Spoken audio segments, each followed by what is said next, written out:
is Amelia Joan Brown, and today we're going to be reading the story about Cat and Dog, and it is by Helen Oswald and Zoe Waring. So shall we start? Are you sitting comfortably?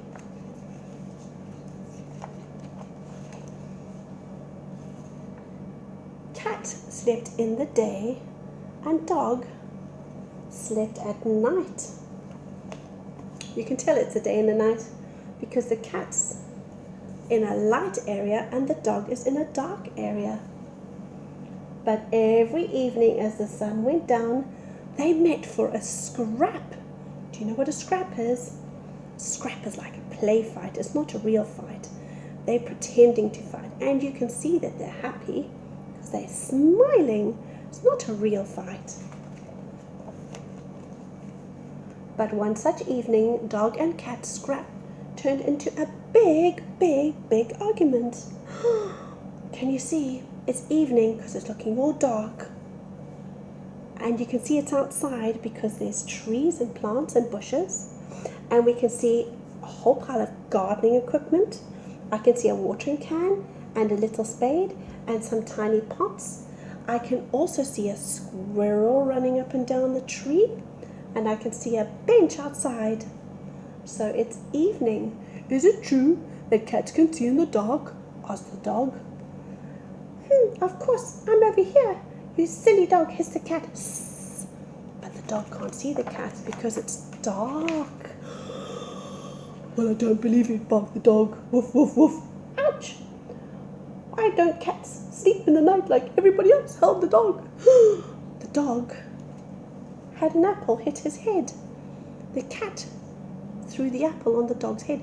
Do you think that the dog is happy? I don't think the dog is happy. I think the dog is very sad because apples are very hard, and when it hit the dog's head, I think it would hurt a lot. That's why the dog looks very sad now. We're busy at night, said the cat. Oh my goodness, look how busy the cat is at night. The cat plays football with their friends. The cat likes to eat popcorn and go to movies. And the cat likes to have dance parties with music. Look at that.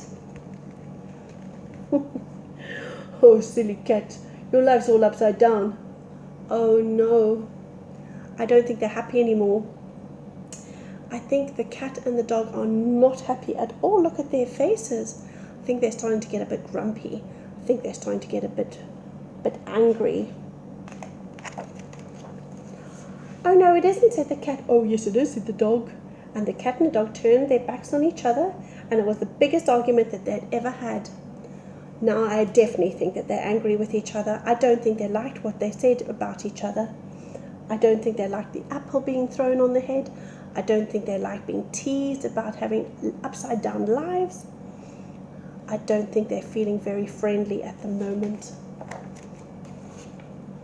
So evenings went by and both the cat and the dog stood their ground.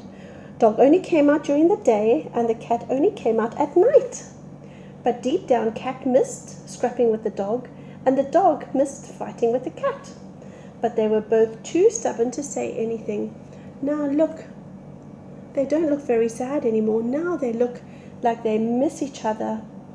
They look like they want to still be friends, but they don't tell each other that they want to be friends, because they are still a little bit angry and they don't know what the other person is going to say. But then one night, Dog finally gave in and whispered, I'm sorry I said your life was upside down, cat. I miss you. But the cat was fast asleep and didn't hear anything. That's because it is the daytime and the cat sleeps in the day. And one night the cat gave in and whispered, I'm sorry I dropped an apple on your head, dog. I really miss you too. But the dog was fast asleep and didn't hear a thing. Look, that means it must be nighttime. I have an idea of how I can help the dog, thought the cat.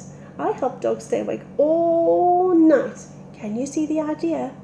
The cat has got a whole pile of lights to string up in the tree, and then the dog can see in the night time and the dog can play with the cat in the night. I have an idea of how I can help the cat today. I can help the cat stay awake all day long, thought the dog, wagging his tail. He's wagging his little tail, and can you see?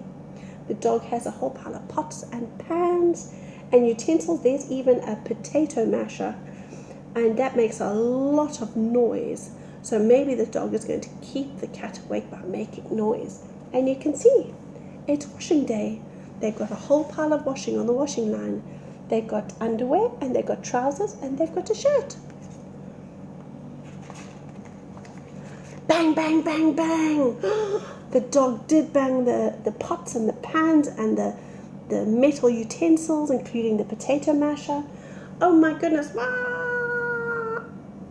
The cat got such a fright that they fell out the tree. Look at that. The cat is falling. Ah, boom. The cat fell on the dog. Oh, I thought cats were meant to land on their feet, said the dog. Not when there's a silly dog underneath, said the cat. They all landed on each other. What were you doing up there anyway, asked the dog. I was drinking a blood-seeking tea in the night, said the cat. And what were you doing down here making that racket, said the cat.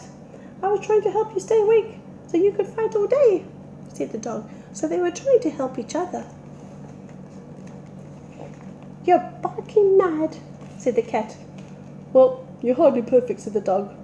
Let's be the best of enemies and scrap forever and forever. Can you see now? They're looking very happy. They don't look angry anymore, and they don't look grumpy anymore, and they don't look sad anymore. They now look very happy. Look at that.